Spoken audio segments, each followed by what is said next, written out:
Give me all the ring.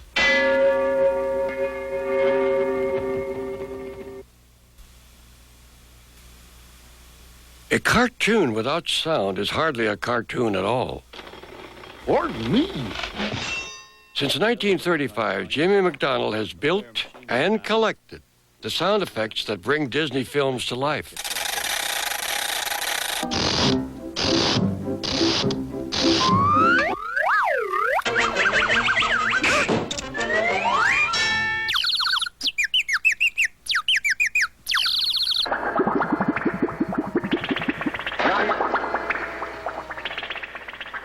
Jimmy MacDonald has left his tracks, his sound tracks, on nearly every Disney film.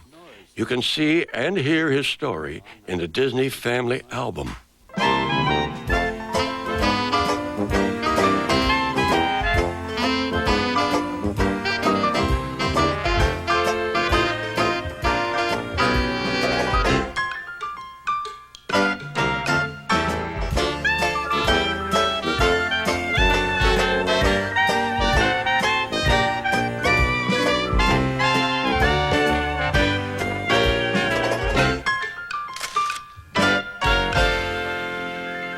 Let's go. 1, 2, 3, 4. In Disney's behind-the-scenes feature, The Reluctant Dragon, audiences got a rare chance to see Jimmy MacDonald at work.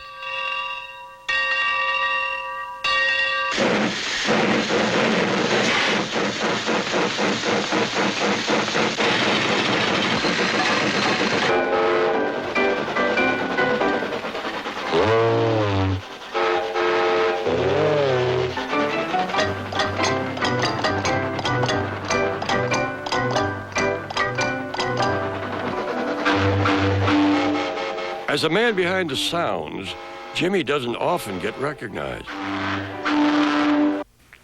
When I've been sent out from the studio from time to time to publicize new pictures, I would come in, especially up in Canada, in some of the little towns where they do not have electronic surveillance. They'd want to know what was in here, and I'd say, well, I have bears, I have horses, and, you know, they'd look at me like, got to get a white coat for this fella. But anyway, they wanted to see it, so I would take out the lamp chimney, and they'd say, what is that? I said, this is a bear.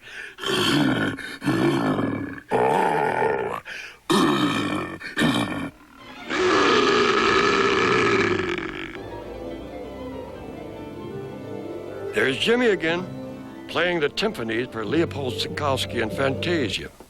When it comes to sound effects, Jimmy MacDonald is the maestro. The instruments in his orchestra are stashed in this studio storeroom. It's as old as I am. I came here in 1935, and then I retired a few years ago, but I'm working as much, or there for a while, almost as much as when I was on staff all the time, and I love it. Jimmy estimates he's created over 28,000 sound effects for 139 feature films and 335 cartoon shorts. This is where he stores the fire that tore through Bambi's forest. This is just bamboo, and we use it for fire. It comes off very well for fire. We just keep twisting it.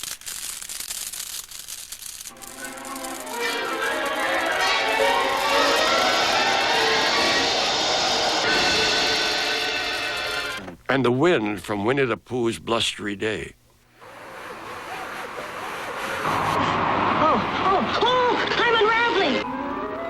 The stories were someone else's problem.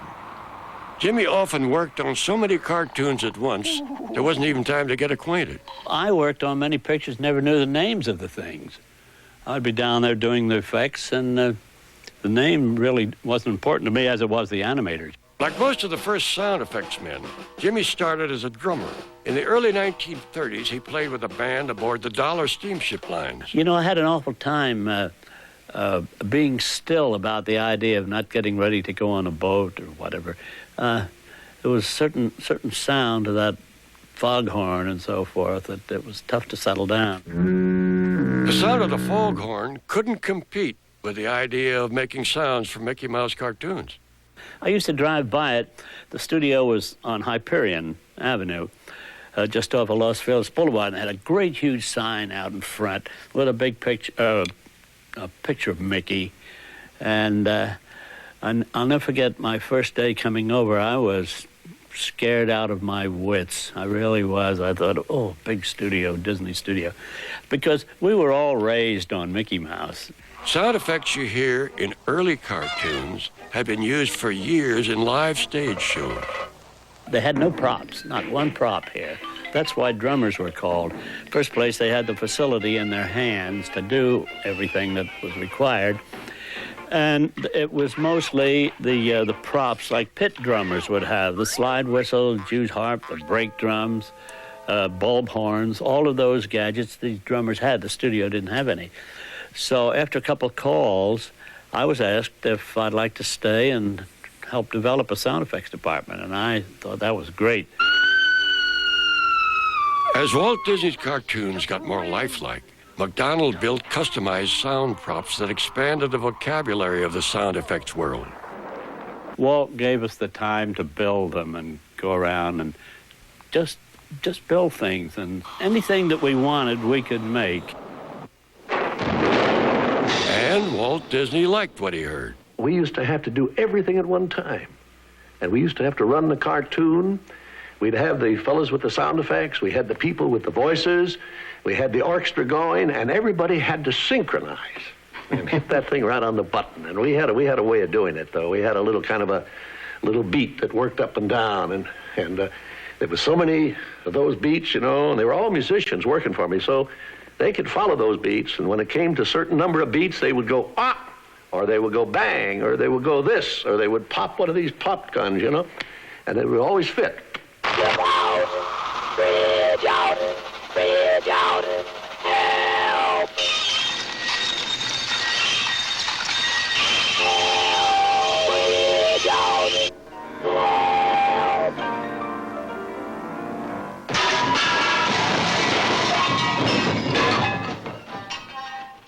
Disney took a special interest in a machine MacDonald dreamed up to reproduce the sound of falling rain.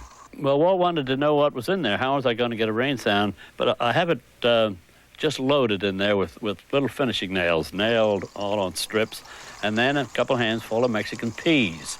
And by rotating it slowly, you'll get the rain sound.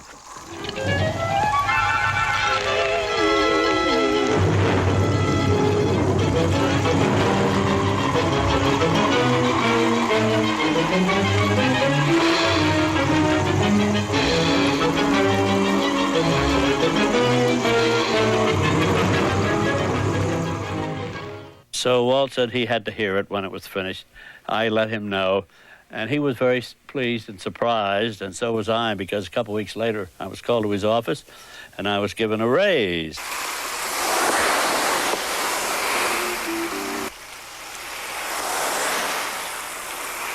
MacDonald's wave machine was a look-alike cousin to the Rainmaker. This was used very successfully for surf when the Goof was riding the surfboard so famously.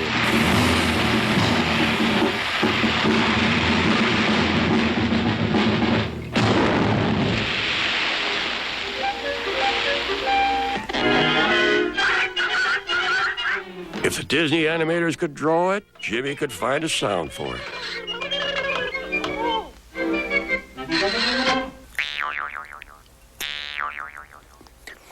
We had a picture called The Clock Cleaners. The duck was cleaning the spring, and the director said, oh, the spring is taking too much of a beating without talking back. I want the spring to say something. What's your big idea? Oh, shut up! Oh, yeah? Oh, yeah. Oh, yeah. And went on, so that, I think, is the first articulated sound that I'd ever made. Even Disney's True Life Adventures called for an occasional solo from Jimmy. I had to do something called Sextet from Lucia, which is one of the old classics, but the frogs had to creak it and croak it.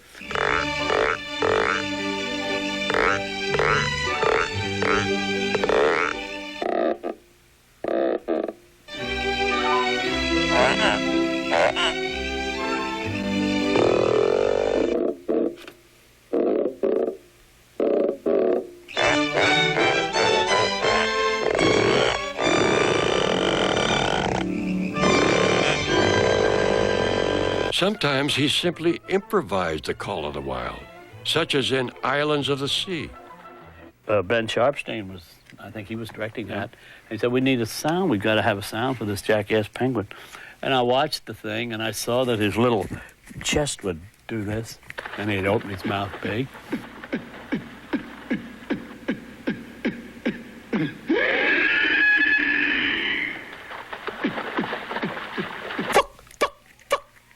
And then, a thing like that. And now, jackass penguins, whether they make a sound or not, I don't know. But this was in the picture, and that's what jackass penguins sound like. In the MacDonald Orchestra, everyday objects become the ear's delight. They're old salvage brake drums. I picked them up many years ago in the old wrecking yards. They were 3 inches thick with grease, sand, mud, everything. I had them sandblasted. Then I had to tune them to get the 12 or 13, the 13 notes of the chromatic scale. We've used them whenever we needed chimes and clarion, and in Snow White and special weddings and whatnot. So then I'll...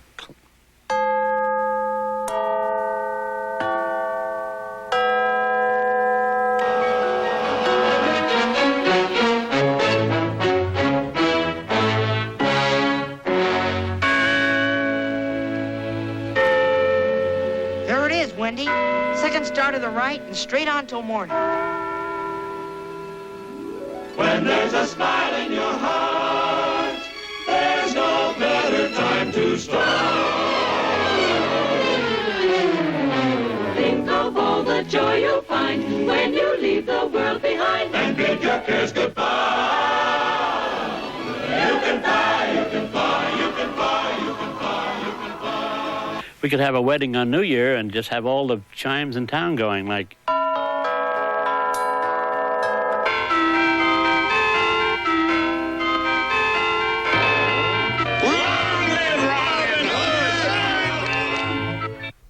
Add a BB to a balloon, and you get a Captain Hook-size headache.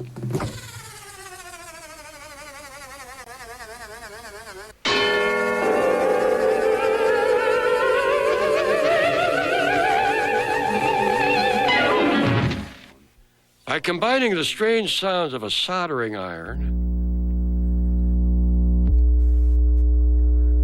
a ball-peen hammer, and a demagnetizer,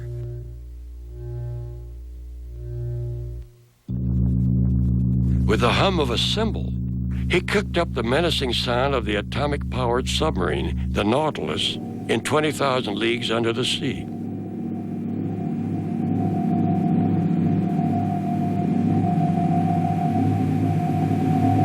Now, in Sleeping Beauty, the prince came galloping in to save his precious little lady, and it had to be on a hard surface because it would look like the marble halls. So I'll just use this as an example, but we really used marble.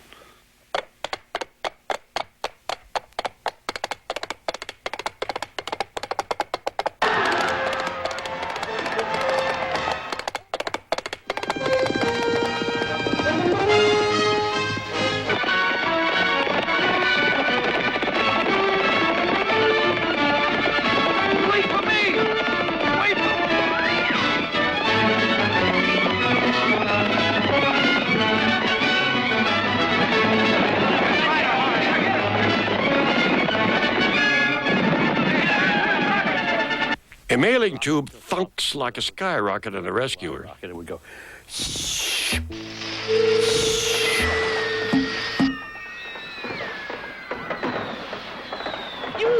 A feather duster flutters like a flock of hens in Lady and the Tramp.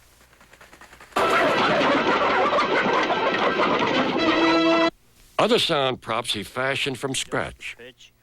And I turned this out on the lathe in my shop. And for little bugs, you just blow in it and work your fingers.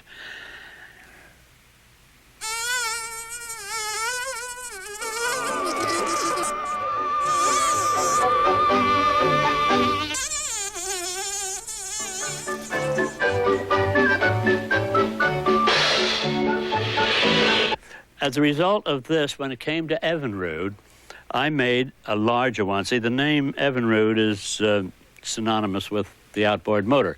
So it should have had some kind of a motor beating sound within it. Even Road, wake up!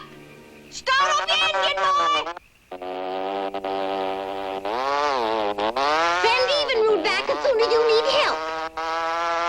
I'll round up the neighbors.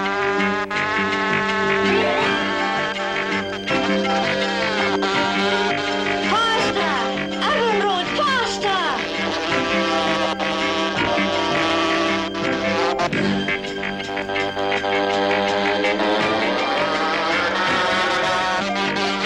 Slow down, Evan Ruth.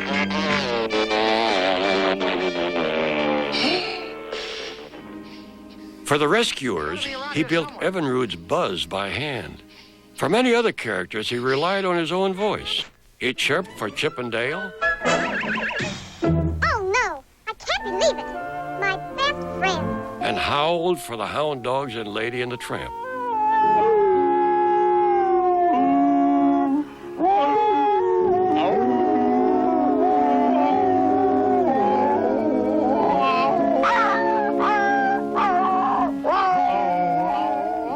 Jimmy's first voice work was for a character usually remembered as having no voice, Snow White's Dopey.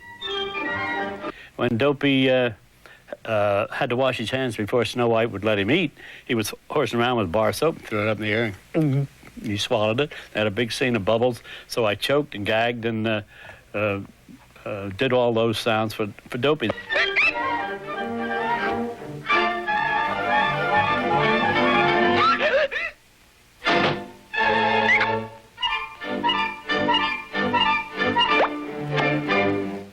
The next thing Dopey did was to cry. When Snow White died from eating that bad apple, it broke his little heart, and I just cried my heart out for Dopey.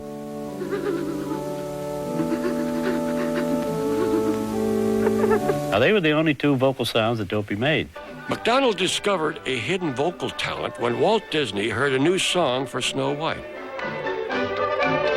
He said, "Boy, that's a very happy song." He said, "They should be singing that." And he turned to me, he said, "Jim, go down there and yodel that, will you?" Well, when Walt said yodel, you yodeled.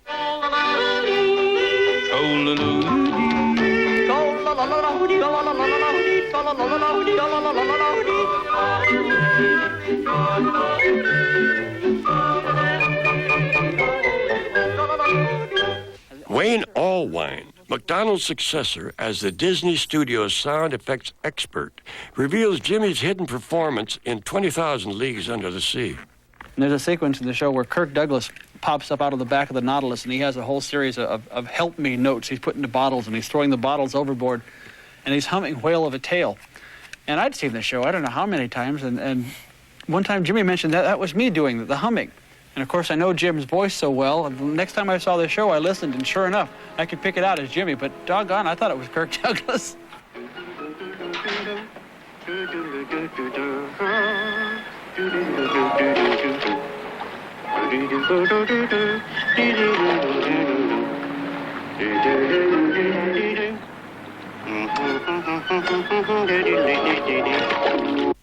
Jimmy invented voices for a lot of mice. Gus and Jacques in Cinderella, After him. Meanie, sneaky, jump at you. Bite at you. Ah, me,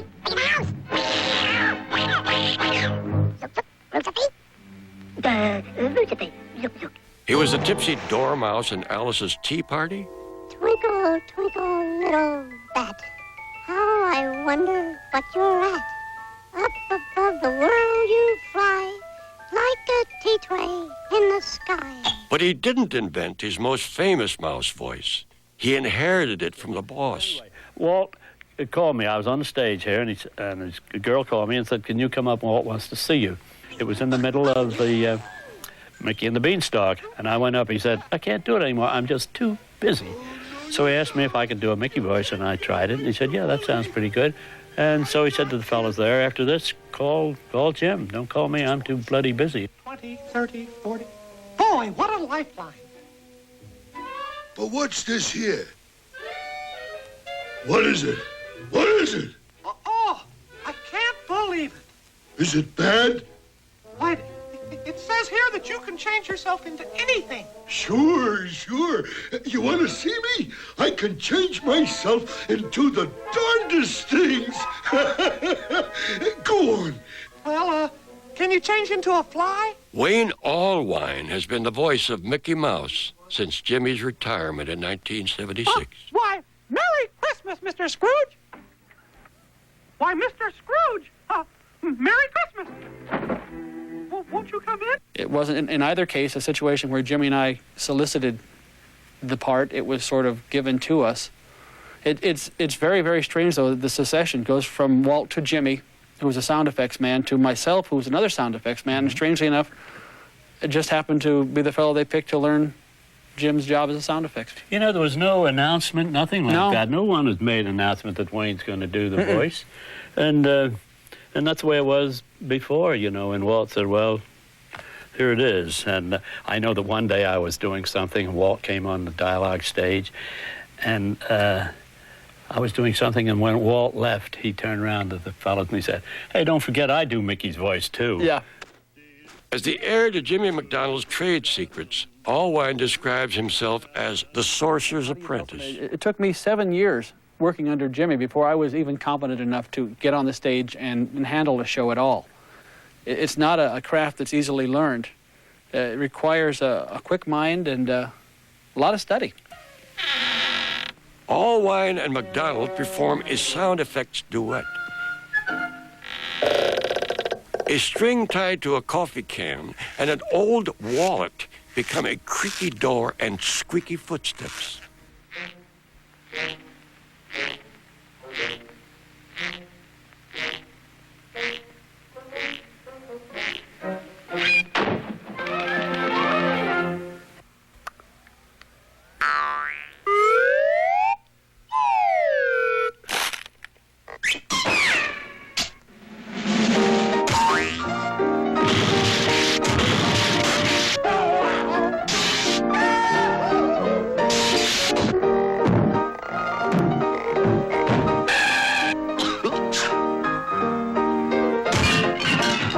Well, this adds up to Mickey's automobile.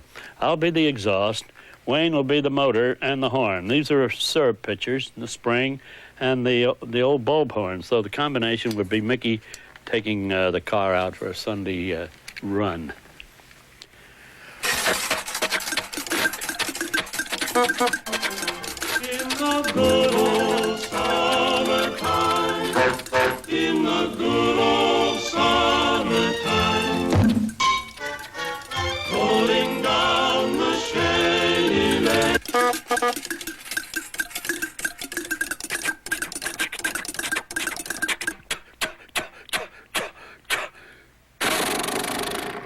All aboard! All aboard! All aboard! Let's go! By the time we were into Dumbo and some of the other pictures that had trains, we knew we were going to have to develop something along the larger scale of these little automobiles and so forth. And this was for the event of some train pictures we had coming up. The air comes in through this red hose. Here's a valve that we can control how much pressure we want. And this is divided into 4 pieces for one turn, which gives us and Wayne down here on his knees would make the clicks of the track separately. And then we could open up this valve and really get the steam going through. And it's a very authentic sounding train.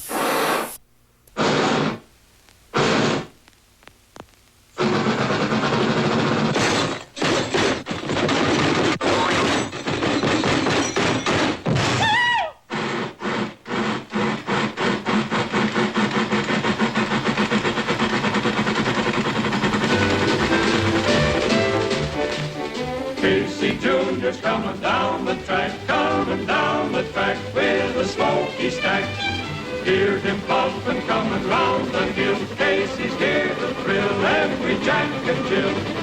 Every time his funny little whistle sounds, everybody hurries to the circus ground. Time for lemonade and cracker jack. Casey Jr.'s back, Casey Jr.'s back. So now, with with guest conductor Mickey Mouse, the Jimmy MacDonald Sound Effects Symphony.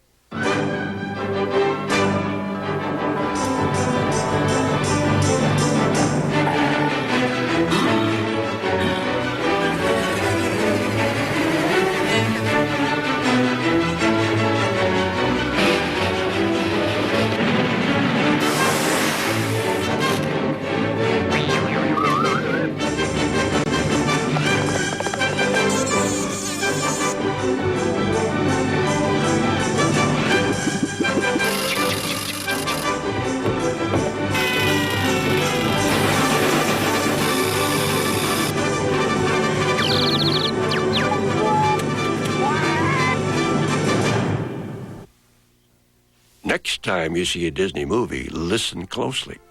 You'll hear a lifetime of Jimmy MacDonald's work. Oh, boy, what a day.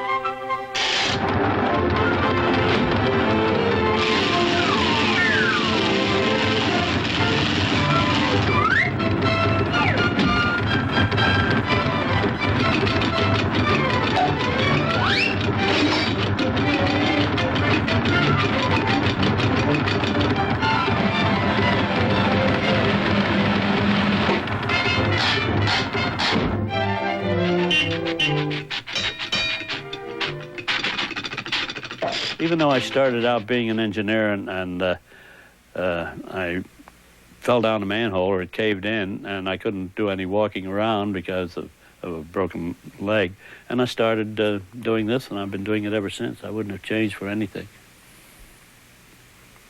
So that's the story of my life.